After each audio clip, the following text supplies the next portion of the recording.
दोस्तों, क्या लोकसभा में सदन के भीतर प्रधानमंत्री पर कल हमला करने की गहरी साजिश थी? और क्या विपक्ष के सांसद, जहां प्रधानमंत्री मोदी जिस सीट पर बैठते हैं लोकसभा में, उस सीट पर जाकर उन पर फिजिकल अटैक कर सकते थे, हमला कर सकते थे? और क्या इसी हमले की आशंका के चलते प्रधानमंत्री मोदी एन वक्त पर सदन में भाषण देने नहीं आए, पीछे हट गए सदन से? अभी सनसनीखेज खुलासा लोकसभा के स्पीकर ओम बिरला ने आज हाउस में किया। ताज्जुब की बात यह है कि 77 साल में, भारत के 77 साल के इतिहास में शायद ही किसी प्रधानमंत्री या इवन किसी मंत्री पर कोई हमला करने की बात या साजिश या प्लानिंग, ऐसी कोई चीज, ऐसा कोई तथ्य सामने आया। उधर प्रियंका गांधी ने कहा कि ओम बिरला जो है कहीं ना कहीं बदनाम कर रहे हैं विपक्ष को, खासकर कांग्रेस को बदनाम कर रहे हैं, महिलाओं को बदनाम कर रहे हैं। और भला 3 महिला या 4 महिला क्या वो मोदी जी पर हमला कर सकती थी? इस तरह के बेबुनियाद आरोप लगाए जा रहे हैं, ये नॉनसेंस है। Absolute lies. It is an absolute lie. There is no question of anybody raising any hands on the Prime Minister, trying to hurt him or any such thing. There is no question. So it is absolutely wrong. अब प्रियंका गांधी नहीं, समूचा विपक्ष कह रहा है कि भाई ये तो सिर्फ बदनाम करने की साजिश है, हम लोग पब्लिक रिप्रेजेंटेटिव हैं, हम लोग प्रधानमंत्री पर हमला कर देंगे, और वो भी 50 कैमरे के बीच में। ये बिल्कुल बेबुनियाद आरोप है। लेकिन दूसरी तरफ ओम बिरला बहुत कॉन्फिडेंट दिख रहे हैं और वो कह रहे हैं कि उन्हें पुख्ता जानकारी थी, उन्हें स्पेसिफिक इनपुट थी उनके पास कि प्रधानमंत्री जब सदन में आएंगे कल तो उन पर हमला होता, और हमले की प्लानिंग थी। ये बात वो कह रहे हैं, और इसीलिए स्पीकर ने प्रधानमंत्री मोदी से कहा कि आप सदन में मत आएं, क्योंकि अप्रिय घटना घट सकती है। सुन लीजिए, स्पीकर साहब को भी सुन लीजिए। मेरे पास पुख्ता ऐसी जानकारी आई कि कांग्रेस पार्टी के कई सदस्य माननीय प्रधानमंत्री जी के आसन पर पहुंचकर कोई भी अप्रत्याशित घटना कर सकते थे। ये दृश्य मैंने सदन में देखा भी सही। अगर ये घटना हो जाती तो ये अत्यंत अप्रिय दृश्य देश के लोकतांत्रिक परंपराओं को तार तार कर देता। इसको टालने के लिए मैंने माननीय प्रधानमंत्री से आग्रह किया कि उन्हें सदन में नहीं आना चाहिए। उधर विपक्ष का कहना है कि जो स्पीकर साहब हैं वो मोदी जी को बचा रहे हैं, उन पर पर्दा डाल रहे हैं, क्योंकि कल वो जानबूझकर सदन में नहीं आए। अब उसकी वजह दोस्तों ये है कि कल राहुल गांधी ने सुबह सुबह कहा कि वो मोदी जी को किताब देना चाहते हैं, जनरल नरवणे की किताब देना चाहते हैं, जिसमें मोदी की सुरक्षा को लेकर तमाम कमज़ोरियों का खुलासा है कि किस तरह मोदी ने आर्मी चीफ को इजाज़त नहीं दी चाइना को मुंह तोड़ जवाब देने की। तो मोदी इस किताब में एक्सपोज हो रहे थे, राहुल गांधी को बोलने नहीं दिया जा रहा था। राहुल गांधी ने कहा कि मोदी जब शाम को सदन में आएंगे, बोलेंगे, तो वो ये किताब उनको सदन में ज़रूर देंगे। और यही नहीं, वो एप्स्टीन फाइल पर भी सवाल करेंगे। अब लोगों का कहना है, जानकारों का कहना है कि यही डर था, यही वजह थी कि मोदी सदन में नहीं आए। और अब स्पीकर जो हैं सेकंड थॉट में मोदी को बचाने के लिए विपक्ष को ही बदनाम कर रहे हैं। ये एक्सपेक्टेशन थी हम लोगों की कि प्रधानमंत्री जवाब नहीं देंगे। अब दोस्तों, यहाँ कमाल देखिए कि लोकसभा में मोदी इस वजह से नहीं आए कि लोकसभा में विपक्ष उन पर हमला कर सकता था, लेकिन आज मोदी जी राज्यसभा पहुंचे। राज्यसभा में वही विपक्ष है, वही समाजवादी पार्टी है, वही कांग्रेस पार्टी, वही तृणमूल है, वही आम आदमी पार्टी। राज्यसभा में वही विपक्ष है, लेकिन मोदी जी वहां पर पहुंचे। विपक्ष ने वहां मोदी जी का विरोध जरूर किया, लेकिन मोदी जी के करीब कोई नहीं गया। मोदी जी से सब दूर चले गए, वॉकआउट कर गए। अब दोस्तों, जो बड़ा सवाल है वो ये है कि क्या स्पीकर प्रधानमंत्री को बचा रहे हैं? यानी पहली बार मोदी, जो भी डर हो, जिस डर की वजह से वो सदन में नहीं आए, या राहुल गांधी का सामना नहीं करना चाहते थे, या तोहमतों का या इल्ज़ामों का सामना नहीं करना चाहते थे, जिस भी वजह से मोदी सदन में नहीं आए, क्या स्पीकर मोदी जी की लाज रखने के लिए इस तरह की बातें कर रहे हैं कि मैंने मना कर दिया, अगर वो आते तो कहीं ना कहीं उन पर हमला हो जाता, अटैक हो जाता? इस तरह की बातें क्यों कर रहे हैं स्पीकर साहब? और अगर उनको पुख्ता जानकारी है, अगर उनके पास स्पेसिफिक इनपुट है, इंटेलिजेंस इनपुट है कि कई सांसद हमला कर देते, मोदी जी की सीट पर जाके हाथापाई करते, फिजिकल अटैक करते, अगर ऐसा था तो क्या स्पीकर इस पर जांच कराएंगे? क्या कोई इंक्वायरी होगी इसमें, ऑल पार्टी इंक्वायरी होगी जिसमें सभी पार्टियों के सांसद हों, वो एक तहकीकात करें इसमें कि आखिर वो कौन सांसद थे और उनको चिन्हित किया जाए, उनके नाम बताए जाएं जो प्रधानमंत्री पर हमला करना चाह रहे थे। सवाल इस बात का है, ऐसा तो नहीं है कि सरकार खुद ही अपने जाल में फंस गई है इस तरह की बात करके, या फिर जो प्रियंका गांधी कह रही थी कि ये विपक्ष को बदनाम करने की साजिश है, हमले की साजिश नहीं है। अब दोस्तों, ये घटना सच है या ये घटना झूठी है जिसको बढ़ा चढ़ा के बताया जा रहा है, जो भी है, लेकिन अगर सच है, 1% भी अगर सच्चाई इसमें है, तो घटना तो बड़ी है कि भाई प्रधानमंत्री पर सदन के अंदर हमला करने की साजिश, अगर ऐसा है तो। और इसीलिए आज मैंने 2 खास मेहमानों को बुलाया है। मैंने श्रवण गर्ग साहब को बुलाया जो 50-55 वर्षों से देश की राजनीति देख रहे हैं, और मैंने उनसे पूछा कि भाई क्या लगता है आपको कि क्या वाकई साजिश थी या फिर कुछ और ही है पर्दे के पीछे। और मैंने उमाकांत जी को भी बुलाया जो पिछले 38 वर्षों से वो लोकसभा देख रहे हैं जहाँ पर ये आज सारा घटनाक्रम हुआ। और मैंने उमाकांत जी से पूछा कि भाई बताइए कि जहाँ लोकसभा में इतने मार्शल होते हैं, एसपीजी होती, सिक्योरिटी के इतने लेयर्स हैं, सदन के अंदर भी गैलरी में सब बैठे रहते हैं, वहाँ पर आखिर कोई सांसद जाके मोदी जी से हाथापाई क्यों करेगा? सुनिएगा, उमाकांत जी को भी सुनिए और गर्ग साहब को भी सुनिए, और इस देश की राजनीति की धार देखिए कि किस स्तर पर झूठ बोला जा रहा है। गर्ग साहब, भाई स्पीकर कह रहे हैं, ओम बिरला कह रहे हैं, और स्पीकर जो है एक, मैं कहूँगा कि हमारे संविधान में एक बहुत बड़ा पद है, और लोकसभा में स्पीकर कहते हैं कि कल प्रधानमंत्री को पर हमला हो सकता था, अप्रिय घटना हो सकती, कुछ भी हो सकता था, एनीथिंग, देश शर्मसार हो जाता। मतलब इसका मतलब यह है कि क्या नरेंद्र मोदी पर फिजिकल अटैक होने जा रहा था, हाथापाई होने जा रही थी उनके साथ, इस तरह की बातें थी। और स्पीकर ये भी कहते हैं कि पुख्ता जानकारी थी। क्या आपको लगता है ये जो इतना गंभीर तोहमतें लगी हैं, आरोप लगा दिया है विपक्ष पे, हिंदुस्तान में 77 साल में ऐसा कभी नहीं हुआ, क्या लगता है कि क्या सच्चाई इसमें, सच्चाई है क्या? ऐसा क्यों कहा जा रहा है कि हमला हो जाता मोदी जी पे? बहुत ही मतलब ये पिछले 11 सालों में जब से मोदी जी हैं सबसे बड़ी घटना है ये पूरे विपक्ष का अपमान है, लोकसभा का अपमान है, संसद का अपमान है, संसद के दोनों सदनों का अपमान है। और बहुत बड़ी घटना इसलिए है दीपक जी कि किसी प्रधानमंत्री के कार्यकाल में इस तरह का नहीं हुआ है। बड़ी बड़ी घटनाएं हुई हैं, लखेड़ा जी बताएंगे वेल में जाकर किस तरह से किया गया है, स्पीकर की आसंदी पर किस तरह से कागज फेंके गए, पर इस तरह के आरोप कभी नहीं लगे। स्पीकर से मांग की जानी चाहिए कि वो जो पुख्ता जानकारी है उसको देश के हित में सार्वजनिक करें वो, और उसको सार्वजनिक करने की मांग को लेकर अदालत में जाना चाहिए। क्योंकि ये आप देखिए कि इसमें कितने बारीकी से काम किया गया है कि इसमें कांग्रेस का नाम लिया गया है कि कांग्रेस के सांसद, आप जरा गौर करिए कि विपक्ष जो कह रहे हैं, वो जो स्पीकर कह रहे हैं, वो ये नहीं कह रहे हैं कि विपक्ष के जो लोग हैं वो इस तरह का कुछ कर सकते हैं। उसमें कांग्रेस को आइडेंटिफाई किया गया है। कांग्रेस को आइडेंटिफाई करने का मतलब है कि राहुल गांधी को किया गया है। तो क्या प्रधानमंत्री अब कभी भी संसद में नहीं आएंगे, लोकसभा में आएंगे नहीं? इस डर से नहीं आएंगे कि क्योंकि जो घटना आज हुई है जिसको रोक लिया उन्होंने, वो क्या कल नहीं हो सकती या परसों नहीं हो सकती? स्पीकर को अगर पुख्ता जानकारी है तो पूरे के पूरे कांग्रेस के खिलाफ सख्त से सख्त कार्रवाई करना चाहिए, उनकी सदस्यता खत्म कर देनी चाहिए राहुल गांधी सहित तमाम लोगों की।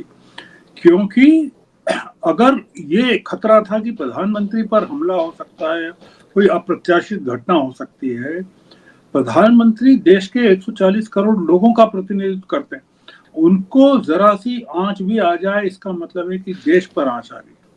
हमको ऐसा लगता है, जो हमको शक है कि प्रधानमंत्री को बचाने के लिए, प्रधानमंत्री को एम्बेरसमेंट से बचाने के लिए कि राहुल गांधी नरवणे की किताब उनको पेश नहीं कर दें, स्पीकर ने अपने ऊपर ले लिया पूरा।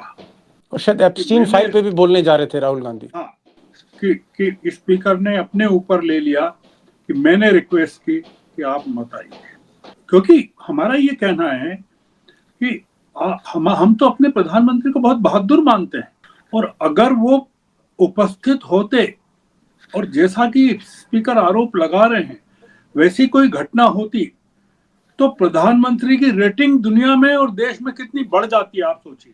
या मतलब विपक्ष कितना गिर जाता लोगों की नजरों से, और विपक्ष पूरी तरह से समाप्त हो जाता। प्रधानमंत्री ने एक अपॉर्चुनिटी को मिस कर दिया। और हम ये जानते हैं कि लोकसभा में इतने मार्शल होते हैं और इतने सांसद हैं जो प्रधानमंत्री के साथ खड़े रहते हैं। क्या कोई इस तरह की घटना कोई महिलाएं कर सकती है? अगर वो कौन सी महिलाएं करेंगी? और वो अगर महिलाएं हैं उनको नामजद कीजिए, उनके खिलाफ FIR करवाइए, और वो जो रिपोर्ट आपको मिली है उसको सार्वजनिक कीजिए। लेकिन अगर आप सीरियसली देखें इस पूरे घटना को, तो क्या आपको लगता है कि स्पीकर जो है वो मोदी जी की एक तरह से लाज बचा रहे थे कि भाई मोदी जी इस वजह से सदन नहीं आए, इस वजह से मोदी जी जो है कल जो है वो पीछे हट गए? क्या स्पीकर वाकई झूठ बोल रहे हैं जिस तरह से विपक्ष के तमाम सांसद कह रहे हैं कि गुमराह कर रहे हैं देश को स्पीकर? देखिए, मैं स्पीकर के बारे में इस तरह का शब्द तो इस्तेमाल नहीं करूंगा कि गुमराह कर रहे हैं, मैं, क्योंकि ये तो प्रिविलेज का मामला है, सांसद ही कह सकते हैं इस तरह की चीज को। पर देश को ये जानने का अधिकार है कि स्पीकर अगर ऐसा कह रहे हैं तो उसको प्रमाण के तौर पर देश के सामने पेश करें, क्योंकि स्पीकर, हमने बहुत बड़े बड़े स्पीकर देखे हैं, ढिल्लों साहब देखे हैं और मावलंकर देखे हैं, और सुमित्रा महाजन को भी देखा है हमने, और कई लोगों को देखा है, और किस तरह से हैंडल किया है उन्होंने, इन तमाम लोगों ने वो भी देखा है हमने। कि ये जो स्पीकर ने कहा, जिस तरह की भाषा का इस्तेमाल विपक्ष के प्रति किया, ये बहुत अपमानजनक है। इसलिए मेरा ये कहना है कि प्रियंका गांधी ने जिस चीज का उल्लेख किया वो मतलब महिलाओं का भी अपमान हुआ है इसमें। अगर देश की महिलाओं का अपमान हुआ है कि आप अपने सांसद महिलाओं के प्रति इस तरह का भाव रखते हैं कि वो आक्रमण भी कर सकती हैं, कोई अप्रत्याशित घटना कर सकती हैं। तो आप बताइए कि ये जो प्रधानमंत्री क्या लोकसभा की किसी कार्रवाई में भाग नहीं लेंगे आगे से? मैं जरा लखेड़ा साहब के पास आना चाह रहा हूँ। लखेड़ा साहब, आप क्योंकि लोकसभा कवर करते हैं, सदन कवर करते हैं, 38 सालों से आप कर रहे हैं और सारी सिक्योरिटी वगैरह सब आपको पता है। क्या ऐसा हो सकता है कि सदन में प्रधानमंत्री बैठे हों? ऐसा कहा जाता है मार्शल रहते हैं वहाँ पर, गैलरी में SPG वाले बैठे रहते हैं चारों तरफ, और वैसे भी बीजेपी में कोई अकेले नहीं बैठते, सारे बीजेपी के तमाम सांसद बैठते हैं और इतना स्टाफ होता है। कि आपको लगता है कि कोई मोदी जी पर हमला कर सकता है कोई, और वो भी MP कर सकता है या महिलाएं कर सकती? क्या इस बात में कोई सच्चाई आपको लगती है? देखो दीपक जी, जो बुनियादी फंडामेंटल क्वेश्चन है कि इसे हो क्यों नहीं सकता है, सब कुछ हो सकता है, लेकिन सवाल यह है कि जो सूचना माननीय स्पीकर महोदय के पास, कल उन्होंने बताया कि 24 घंटे से ज्यादा हो गया उनके पास ऐसी सूचना है कि प्रधानमंत्री पर हमला हो सकता है, इसलिए मैंने प्रधानमंत्री को कहा कि आप सदन में ना आए।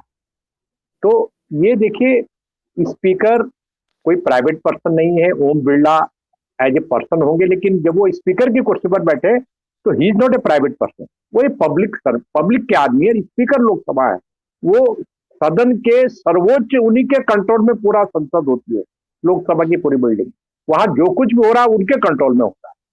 अब सवाल ये है, कहानी ये है इसमें कि स्पीकर को ये जो उन्होंने बयान दिया, स्पीकर ने सदन में, खुले सदन में, स्पीकर को बयान देने से पहले एक घोषणा भी करनी चाहिए, कमीशन ऑफ इंक्वायरी, प्रधानमंत्री पर हमला हुआ है, इसके लिए कोई ऐसे जो बीट कांस्टेबल तो इसकी इंक्वायरी नहीं करेगा। इसकी इंक्वायरी कमेटी बनानी हाईएस्ट लेवल पर कमीशन ऑफ इंक्वायरी की घोषणा होनी चाहिए। स्पीकर को अगर कल दोपहर में 12 बजे, 1 बजे, 2 बजे पता लगा और स्पीकर ने जो रेड बुक होती है, जो एसपीजी के पास होती है कि प्रधानमंत्री का थ्रेट परसेप्शन, तो थ्रेट परसेप्शन के बारे में अगर स्पीकर साहब ने बताया प्रधानमंत्री के सिक्योरिटी को, तो प्रधानमंत्री की जो एसपीजी है, स्पेशल प्रोटेक्शन ग्रुप, उसकी जो रिकॉर्डिंग होती है, उसके यहाँ कितने बज के कितने मिनट पर सूचना खबर मिली। मिली कि प्रधानमंत्री को खबर, वो रिकॉर्डिंग है उसकी कि नहीं है। अगर स्पीकर ने 24 घंटे तक वो खबर अपने पास छिपा के रखी, तो ये एज ए ओम बिरला नहीं, एज ए स्पीकर ये बहुत बड़ा जघन्य मामला नहीं, वो तो चलिए कि ठीक है, वो तो आपके प्रधानमंत्री, नंबर एक बात। नंबर दूसरी बात कि अगर प्रधानमंत्री सुरक्षित नहीं है, प्रधानमंत्री को संसद के भीतर खतरा है, तो इस देश के होम मिनिस्टर क्या कर रहे हैं, पार्लियामेंट के जो आईपीएस ऑफिसर है, मुझे लगता है 2-3 आईपीएस ऑफिसर सिक्योरिटी देख रहे हैं पार्लियामेंट की, वो क्या कर रहे थे, नंबर एक। नंबर दूसरी बात की एक छोटा सा पॉइंट है कि विपक्ष के खिलाफ जो कुछ हो रहा है, नफरत और घृणा का माहौल पूरे देश में, पूरे भारत में, संसद के भीतर, संसद के बाहर, उस नफरत की हिंसा, नफरत का जो माहौल है, उसका ये बहुत अभिनंदन मुझे लग रहा है। और ये इसको अंग्रेजी में आफ्टर थॉट बोलते हैं। अगर ये आफ्टर थॉट नहीं है, तो आज ही बिना किसी देर के commission of inquiry on this episode होना चाहिए। अगर ये नहीं होता, अगर ये कमीशन ऑफ इंक्वायरी नहीं होती है, इसमें स्पीकर के बयान दर्ज होने चाहिए, इसमें होम मिनिस्टर के बयान दर्ज होने चाहिए, और ज्वाइंट सेक्रेटरी जितने लोग हैं, और कहां से खबर मिली, किस एमपी से मिली, इसकी छानबीन होनी चाहिए। और अगर झूठ है तो कमीशन ऑफ इंक्वायरी बोल दे झूठ बोला गया सदन में, झूठ अनाउंस किया गया। यही मैं कहना चाहता हूं जी। कर साहब, क्या आपको लगता है कि कल जिस तरह से राहुल गांधी ने कहा था कि मैं जनरल नरवाने की किताब मोदी जी को दूंगा, है ना, और मुझे ऐसा लगता है मोदी जी आएंगे नहीं, क्योंकि अगर वो आए तो मैं किताब ये ज़रूर दूंगा, और इसके अलावा एप्स्टीन पर वो सवाल करना चाहते थे, क्योंकि अब ये थोड़ा सा जो भी दोनों ही घटनाएं शर्मिंदगी वाली घटनाएं हैं मोदी जी के लिए, और वैसे भी काफ़ी कल हंगामा भी हो रहा था, और ऐसा मेरे सूत्र कह रहे हैं कि मोदी जी शायद नहीं आएंगे, ये शाम तक ये स्थिति क्लियर हो गई थी। तो क्या आपको लगता है कि स्पीकर साहब जो हैं वो मोदी जी को बचा रहे हैं, ये कह के बचा रहे हैं कि साहब आप पर हमला हो जाता, विपक्ष आप पर हमला कर देते, फिर मैंने मोदी जी को मना किया कि आप मत आइए, बड़ी शर्मनाक घटना हो जाएगी, तो ये एक पेशबंदी आपको लगती, पेशबंदी टाइप की कुछ है? नहीं, बिल्कुल पेशबंदी है। ये सुबह से ये चल रहा था कि प्रधानमंत्री नहीं आएंगे जी, ये सुबह से ये चल रहा था कि वो नहीं आएंगे, और अब उसको एक लॉजिकल कवर देने की जरूरत थी कि भाई वो क्यों नहीं आएंगे। कोई कारण तो बताना पड़ेगा ना, क्यों नहीं आएंगे, कि क्या कारण है। मतलब प्रधानमंत्री की तबीयत खराब है, या प्रधानमंत्री क्योंकि दिल्ली से बाहर चले गए, कल बाहर चले गए, या कोई इमरजेंसी देश में आ गई कि उनको वॉर रूम में जाना पड़ा, कोई चीज नहीं है ऐसी। उनको आना था, कस्टमरी है कि ये जो बजट सत्र है तो बोलना ही पड़ेगा जी। हाँ, उसको पहले लोकसभा में पारित होना चाहिए, धन्यवाद प्रस्ताव प्रधानमंत्री का भाषण होना चाहिए, और वो पारित होना चाहिए, उसके बाद राज्यसभा में जाना। उसको कुछ लॉजिकल कवर प्रदान करना था। अब वो क्या करें, तो उसको सरकार तो कह नहीं सकती कि हमको ऐसा डर है, तो उसमें होम मिनिस्टर आ जाएंगे कि भाई आप क्या कर रहे हैं, जो लखेड़ा जी कह रहे हैं, जो प्रधानमंत्री की सिक्योरिटी का apparatus है वो क्या करेगा, इंटेलिजेंस क्या करेगा। क्योंकि जो चीज स्पीकर साहब कह रहे हैं वो बड़ी गंभीर है। वो गंभीर इस माने में है कि प्रधानमंत्री बहुत असुरक्षित हो गए। जो अगर एक आदमी लोकसभा के सदन के अंदर असुरक्षित है, देश का प्रधानमंत्री, आप सोचिए जरा कितनी बड़ी बात है। और किसके हाथों असुरक्षित है? सांसदों के हाथों असुरक्षित है। आप इस देश के बारे में सोचिए ना कि क्या होगा इस देश का। आप बताइए ना, ये बहुत गंभीर मामला है दीपक जी, ये कोई छोटी मोटी घटना नहीं है। इसको जितने आसानी से स्पीकर साहब ने कह दिया, जी ये देश की जनता हजम नहीं कर पाएगी कि ये प्रधानमंत्री की सुरक्षा का मामला, कांग्रेस के सांसदों का मामला, सांसदों में भी कांग्रेस की महिलाओं का मामला, संसद के अंदर जो इतना सुरक्षित जोन है, जहां मल्टी लेयर सिक्योरिटी सिस्टम है, वहां का मामला, जहां कैमरे लगे हुए हैं, लाइव टेलीकास्ट हो रहा है, उसका मामला। उसके बावजूद अगर इस घटना का अगर डर है, तो हम ये मानते हैं कि ये अंतर्राष्ट्रीय स्तर पर एक बहुत बड़ी घटना है। लखरा साहब 30 सेकंड का समय है। क्या आपको लगता है कि स्पीकर जांच कराएंगे इस मामले की, या अगर जांच होती तो स्पीकर खुद फंस जाएंगे? छोटा सा जवाब। देखो, स्पीकर जांच जांच हो, अगर करवाना चाहते हो तो इस तरह का आरोप नहीं लगाते। अगर उनके अंदर, जिसको कहते हैं, अगर वो कोई थोड़ा भी समझदारी होती, मैं तो एक ही शब्द कहूंगा कि इस तरह के बयान देना, बिना किसी इनपुट के बयान देना, बिना किसी सोचे समझे इस तरह के बयान स्पीकर की कुर्सी पर बैठ के देना, ये मुझे लग रहा है चाइल्डिश है, बचकाना है। ये छोटे बच्चों की तरह ये खेल नहीं है, ये भारत की संसद है। प्रधानमंत्री, हमारे पूरे देश के प्रधानमंत्री, उनके खिलाफ इस तरह के बारे में हल्की बातें करना, उनकी सुरक्षा को लेकर के, ये विपक्ष के खिलाफ नफरत और हिंसा का माहौल खड़ा करने की एक बड़ी भारी शुरुआत हो रही है। जी, कुल मिलाकर अगर हम स्थितियों को देखें तो स्पीकर कह रहे हैं कि साहब नरेंद्र मोदी प्रधानमंत्री सदन में कल आते तो अप्रिय घटना हो सकती थी, कुछ भी हो सकता था, यानी उनका इशारा है हमला हो सकता था, फिजिकल अटैक हो सकता था। उधर प्रियंका गांधी ने इस पर कहा है कि सिवाय बदनाम करने के विपक्ष के, कांग्रेस के अलावा और कोई भी इसमें सच्चाई नहीं है, झूठ बोल रहे हैं स्पीकर। और हमारे दोनों पैनलिस्ट कह रहे हैं कि इस मामले में जांच हो, क्योंकि आरोप बहुत गंभीर है। ऐसा कोई कल्पना नहीं कर सकता कि प्रधानमंत्री लोकसभा में सदन में बैठे, जो मंदिर है, चारों तरफ सिक्योरिटी की कई लेयर्स है, और वो ये कहें कि जो स्पीकर के सामने सांसद 50 कैमरे जहां लगे हों वहां मोदी पर फिजिकल अटैक हो जाए। इस तरह की बातें हो रही हैं और स्पीकर कह रहे पुख्ता जानकारी, ये बहुत अप्रत्याशित है। बहरहाल जांच होती नहीं होती तो स्पीकर को ही तय करना है। लखेड़ा साहब आप इस प्रोग्राम में आए, गर्ग साहब आप इस प्रोग्राम में आए। Thank you so much for joining this programme. Thank you so much sir.